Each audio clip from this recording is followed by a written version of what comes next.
Auto CNG রিক্সা চালকদের বিভিন্ন দাবি দেওয়া নিয়ে সকাল থেকেই রাজধানীর বিভিন্ন স্থানে যাত্রাবাড়ি দুলাইপাড় দয়াগঞ্জ শরীররাখা রায়েরবাগ চিটাগাং রোড সাইনবোর্ড এইসব বিভিন্ন এলাকা ঘুরে দেখা গেল যে তাদের বিভিন্ন দাবি দেওয়ার পরিপ্রেক্ষিতে তারা রাস্তা অবরোধ করেছে। হাজার হাজার শ্রমিক এ সময় রাস্তায় নেমে আছে। বিক্ষুব্ধ হয়ে তারা বিভিন্ন রাস্তা অবরোধ করে এ সময় বন্ধ হয়ে যায় রাজধানীর দক্ষিণাঞ্চলের 21টি রোড এবং ঢাকা সিলেট চট্টগ্রামের চলাচলকারী বিভিন্ন গাড়ি। অবরোধ তুলে নেওয়ার কিছুক্ষণ আগে ডিএমপি কর্তৃক যে আদেশটি তাদের কানে পৌঁছেছে, তারপরেও তারা এখনও রাস্তা ছাড়েনি। তাদের যে দাবি, তারা ট্রাফিকের এই যে নো পার্কিংয়ে কোনো মামলা দিতে পারবে না এবং অতিরিক্ত যে মামলার ফি আদায় করা এই বিষয়টি নিয়ে তারা খুব বিক্ষুব্ধ।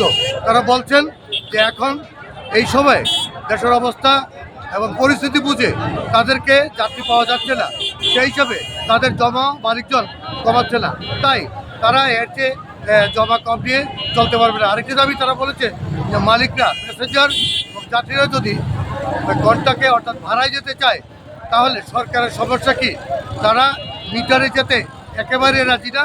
মিটারে যাওয়া নিয়েই আজকের এই অবরোধ কর্মসূচি আন্দোলন। আমাদের সেই আন্দোলনরা 2015 সালে যে মিটার, বর্তমান যে মিটার আছে 2015 সালের গেজেট, কিন্তু আজকে 2025 সাল, 10 বছরে মিটারে আমাদের কোনো ভাড়া নির্ধারণ করা হয় নাই। পাঁচবার গ্যাসের দাম বৃদ্ধি হয়েছে। তখন মিটারে ছিল 900 টাকা, মালিকের জমা ছিল 900 টাকা, এখন মালিকরা 1200-1400 টাকা যে সেভাবে জমা নেয়। অথচ আজকে যে একটা আইন করছে 50,000 টাকা জরিমানা, অনাদায় 6 মাসের জেল, যে কারাদণ্ড, কাদেরকে নিয়ে এই আইন করলো? জনগণের সেবা করি, যাত্রীদের কষ্ট নিয়ে আমাদের জীবন জীবিকা চলে, আমাদের বাল বাচ্চাদেরকে খাওয়াই, আমাদের বাচ্চাদেরকে খাওয়াই, আত্মীয় স্বজন বহন করি, কিন্তু আমরা তো এই চিরুমে পড়ে থাকি।